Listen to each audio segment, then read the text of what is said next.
হরে কৃষ্ণ, দণ্ডবোধ সবাইকে।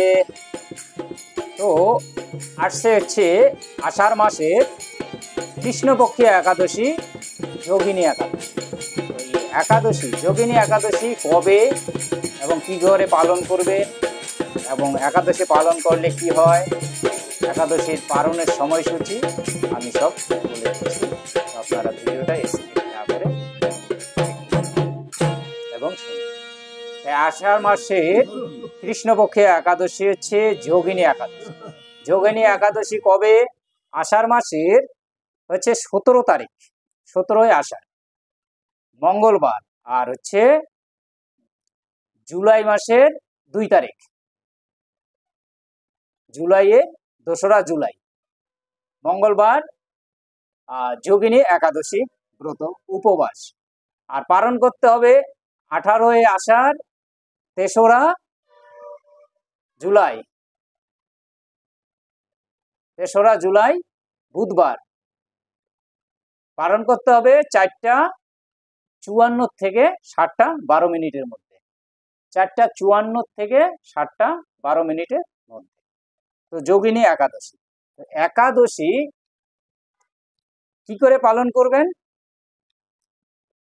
একাদশী ব্রত পালনের উপকারিতা কি, এই সম্বন্ধে আমি সংক্ষেপে বলছি। একাদশী ব্রত পালন করলে সকল রকম যত ধরনের তীর্থ ভ্রমণ আর যত ধরনের ব্রত আছে সব ব্রতেরই ফল পাওয়া যায় একাদশী ব্রত পালন করলে। ভক্তি সহকারে একাদশী ব্রত পালন করলে সকল যজ্ঞ ও সকল প্রকার ব্রত পালনের ফল লাভ হয়ে থাকে। এই তিথিতে অন্ন গ্রহণকারীকে পশুর থেকেও নিকৃষ্ট বলে শাস্ত্রে বর্ণনা করা হয়েছে। অনেকের ধারণা শ্রী পুরী ধামে জগন্নাথের অন্নপ্রসাদ ভক্ষণে দোষ বহ নয়, কিন্তু এটা সম্পূর্ণ শাস্ত্র বিরুদ্ধ। এই ধারণার বশীভূত হয়ে পুরীতে অনেকেই নিঃসংকোচে অন্নপ্রসাদ গ্রহণ করেন, কিন্তু সম্পূর্ণ শাস্ত্র বিরুদ্ধ বিচার। চৈতন্য মহাপ্রভু ও তার সধবা জননী শচী দেবীকে এই ব্রত পালন করতে অনুরোধ করেছিলেন। একাদশী তিথিতে নিরম্বর উপবাস করাই শ্রেয়, কিন্তু যারা উপবাস করতে একেবারে অসমর্থ তারা একাদশীর প্রসাদ রূপে অল্প পরিমাণে ফল, আলু, সবজি, দুধ ও দুগ্ধজাত খাদ্য গ্রহণ করতে পারেন। সারাদিন হরিনাম, হরিভক্ত সঙ্গে শ্রী ভগবানের নাম জপ, গুণ লীলাদি শ্রবণ স্মরণাদি করতে হয় এবং রাত্রে জাগরণ ও হরিকথা শ্রবণ করা প্রয়োজন। একাদশী ব্রত পালনের সময় পরনিন্দা, পরচর্চা, মিথ্যা ভাষণ, ক্রোধ, দুরাচারী দর্শন সম্পূর্ণভাবে নিষিদ্ধ। একাদশী তিথিতে ধান, গম, যব, ভুট্টা ও সরিষা জাতীয় যাবতীয় খাদ্য বর্জন। এই তিথিতে সমস্ত পাপ এই পঞ্চশস্যের ভিতর অবস্থান করে। শস্য জাতীয় প্রসাদ গ্রহণ করে একাদশী পালন করা একান্তই দরকার, নতুবা একাদশীর ফল লাভ হয়। তো একাদশীর আগের দিন আপনারা নিরামিষ আহার গ্রহণ করবেন। যারা আমিষ আহার গ্রহণ করেন তাদের ক্ষেত্রে আপনারা একাদশীর আগের দিন নিরামিষ আহার গ্রহণ করবেন। যদি কৃষ্ণ প্রসাদ পেয়ে থাকেন তো খুবই ভালো হয়, আর না হলেও নিরামিষ খেয়ে নেবেন এবং একাদশীর কিন্তু উপবাস থাকবেন এবং তারপরের দিনও নিরামিষ আহার। একাদশীর আগের দিন রাত্রে 9টা থেকে 10টার মধ্যে রাত্রে ভোজন সেরে দন্তমাজন করে নেবেন, কেন একাদশীর দিন দন্তমাজন নিষেধ আছে। আর এই একাদশীর আগের দিন, একাদশীর পরের দিন পরনিন্দা, পরচর্চা একদম করবেন না, অসৎ জায়গায় যাবেন না, কোনো রকম নেশা গ্রহণ করবেন না, জুয়া খেলবেন না। আর একাদশীর দিন কোনো রকম পঞ্চশস্য গ্রহণ করা যাবে না। 8 থেকে 80 সবাইকে এই একাদশী ব্রত পালন করার শাস্ত্রে নির্দেশ আছে।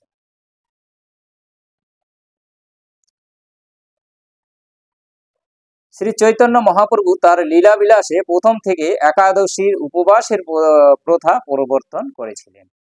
শ্রীলজীব গোস্বামী তার ভক্তি সন্দর্ভ গ্রন্থে স্কন্দ পুরাণে একটি বিশেষ উদ্ধৃতি দিয়ে বলেছেন, যে মানুষ একাদশীর দিন শস্য দানা গ্রহণ করে সে তার পিতা, মাতা, ভাই এবং গুরু হত্যাকারী এবং সে যদি বৈকুণ্ঠ লেখেও উন্নত হয় তবুও তার অধপতন হয়। একাদশীর দিন বিষ্ণুর জন্য সবকিছুই রন্ধন করা হয়, এমনকি অন্ন এবং ডালও, কিন্তু শাস্ত্রের নির্দেশ দেওয়া হয়েছে যে সেই দিন বিষ্ণু ভক্তদের বিষ্ণুর প্রসাদ পর্যন্ত গ্রহণ করা উচিত নয়। সেই প্রসাদ পরের দিন গ্রহণ করার জন্য রেখে দেওয়া যেতে পারে। একাদশীর দিন কোনো রকম শস্য দানা এমনকি অন্ন তা যদি বিষ্ণুর প্রসাদও হয় তবু তা গ্রহণ করতে কঠোরভাবে নিষেধ করা হয়েছে। বিধবা না হলেও শাস্ত্র অনুসারে একাদশী ব্রত পালন করার প্রথা শ্রী চৈতন্য মহাপ্রভু প্রবর্তন করেছিলেন। মানে একাদশী সবাই করতে হবে, আপনি সূচি হন অসুচি হন, যেভাবে আছেন সবাই একাদশী ব্রত পালন করতে হবে। আর যত ধরনের পাপ আছে, আপনারা যেত ধরনের যজ্ঞ আছে, যা দান আছে, মানে আপনি যদি কিচ্ছু না করেন শুধু একাদশী ব্রত পালন করেন তাহলে সকল যজ্ঞের সকল তীর্থস্থানের তীর্থযাত্রার যে ফল সেটি আপনি পেয়ে যাবেন। তো আপনারা যারা একাদশী ব্রত এখনো করেন না তাদেরকে আমি বলবো যে সপরিবারে একাদশী ব্রত পালন করুন, এবং আপনারা যারা ভিডিওটি দেখছেন তারা আপনাদের ভাই বোন আত্মীয় স্বজন সবাইকে ভিডিওটি শেয়ার করে দিন এবং তাদেরকে আগ্রহ দেখান একাদশী ব্রত করার জন্য। তো একাদশী ব্রত ওর একাদশীর দিন আপনারা ভোরবেলা উঠে প্রাতকার্যে সমর্পণ করে ভগবানকে জাগরণ দিবেন এবং ভগবানের মঙ্গল আরতি করবেন, ভগবানের চরণে পুষ্প দান করবেন, তুলসীপত্র দিবেন, তুলসী গাছে জল দিবেন এবং তুলসী পরিক্রমা করবেন। আর একাদশীর দিন আপনারা যদি পারেন শুদ্ধ ঘিয়ের প্রদীপ দান করবেন ভগবানকে। তারপরে সারাদিন যত পারেন ভগবানের নাম কীর্তন করবেন, ভাগবত পাঠ করবেন, গীতা পাঠ করবেন এবং যদি পারেন মালা করবেন, যত বেশি পারবেন ভগবানের নাম কীর্তন করবেন। এবং একাদশীর দিন যদি আপনার দিবা নিদ্রা নিষেধ আছে এবং আপনারা যদি রাত্রেও জাগরণ থাকেন তাতেও অনেক ফল লাভ হয়। তো একাদশীর দিন আপনারা সবাই একাদশী ব্রত কথাটা পাঠ করে নেবেন, আর যদি বা শ্রবণ করে নেবেন। যদি একাদশী ব্রত কথা বইটি থাকে তো পাঠ করে নেবেন, না হলে আমার এই ভিডিও থেকে একাদশী ব্রত কথাটা শ্রবণ করে নেবেন। তো একাদশী ব্রত কথাটা আমি পাঠ করছি, আপনারা সবাই শ্রবণ করুন। যোগিনী একাদশী। মহারাজ যুধিষ্ঠির বলিলেন, হে বাসুদেব, আষাঢ় মাসে কৃষ্ণপক্ষিয়া একাদশীর মাহাত্ম্য কৃপাপূর্বক বর্ণন করুন। শ্রীকৃষ্ণ বলিলেন, হে রাজন, সর্বপাপ নাশক ও মুক্তিপ্রদ এই উত্তম ব্রতের কথা বলিতেছি, শ্রবণ করুন। আষাঢ় মাসে কৃষ্ণপক্ষিয়া একাদশী যোগিনী নামে খ্যাত, মহাপাতক নাশিনী এবং এই তিথি ভবসাগরে পতিত মানবগণের উদ্ধারের একমাত্র নৌকা স্বরূপ এবং ব্রত পালনকারীগণের পক্ষে সর্বশ্রেষ্ঠ ব্রত বলিয়া প্রসিদ্ধ। এই প্রসঙ্গে তোমাকে এক পবিত্র পৌরাণিক কাহিনীর কথা বলিতেছি। অলকা নগরে শিবভক্ত পরায়ণ কুবের নামে এক নরপতি ছিলেন। তাহার হেমমালী নামে একজন পুষ্পচয়নকারী মালী ছিল।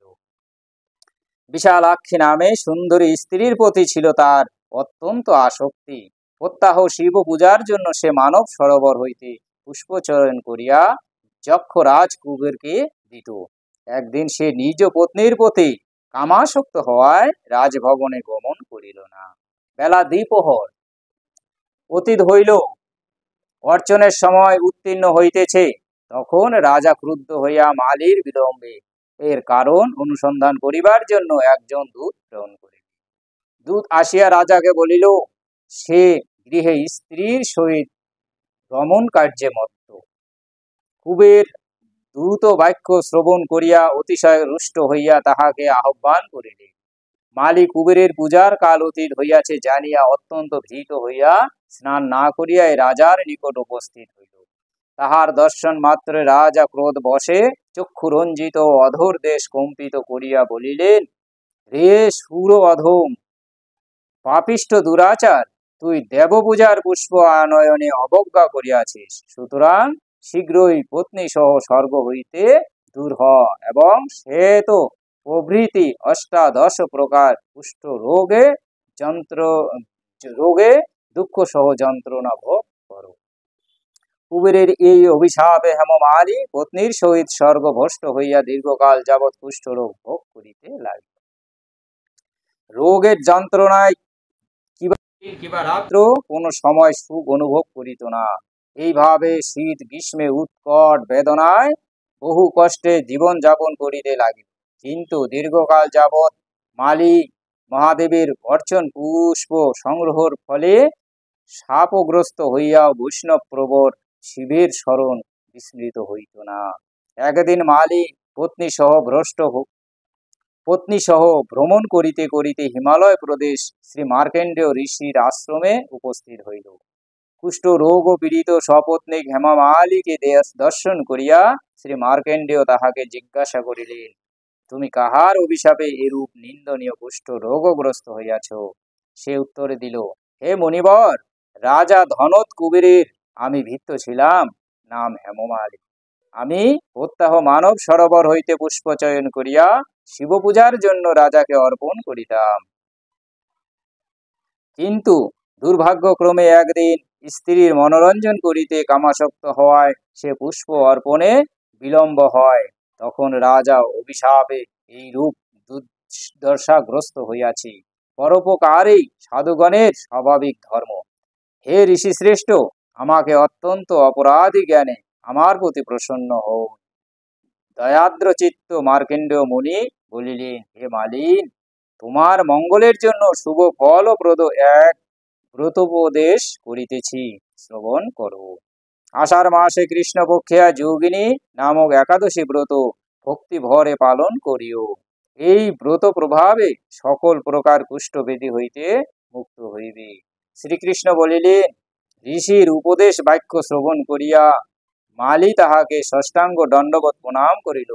পরে অত্যন্ত আনন্দ সহকারে ঋষির আদেশ অনুসারে নিষ্ঠার সহিত যোগিনী একাদশী ব্রত পালন করিলে হেমমালী সর্বপ্রকার রোগমুক্ত হইল ও পত্নীর সহিত সুখে জীবন যাপন করিতে লাগিল। হে যুধিষ্ঠির, এইরূপ ব্রতোপবাসের মাহাত্ম্য কীর্তন করিলাম। এই ব্রত পালনকারী ৮৮ সহস্র ব্রাহ্মণ ভোজনের ফল প্রাপ্ত হইয়া থাকে। যে ব্যক্তি এই মহাপাপনাশিনী ও পুণ্য ফলদায়িকা যোগিনী একাদশীর কথা পাঠ এবং শ্রবণ করিবে, সে সর্বপাপ হইতে বিমুক্ত হইবে। তাইলে এই যোগিনী একাদশী ব্রত যে পাঠ করবে এবং শ্রবণ করবে এবং একাদশী ব্রত পালন করবে, সে মহাপাপনাশিনী, যত ধরনের পাপ আছে সে ভয়ানক পাপের থেকেও মুক্ত হবে। তো সবাই আশা করি একাদশী ব্রত পালন করবেন এবং পরের দিন সঠিক সময়ে একাদশীর ব্রত উপবাস পালনটা সেরে নেবেন। উপবাস পালন হচ্ছে তার ব্রত ভঙ্গ করা। পরের দিন সবাই ভোর 4:54 থেকে ভোর 4:54 থেকে 7:12 মধ্যে পালন সেরে নেবেন। এবং আমি বিভিন্ন স্থানের পালনের সময়সূচিও আমার ভিডিওতে দিয়ে দিয়েছি। হরে কৃষ্ণ।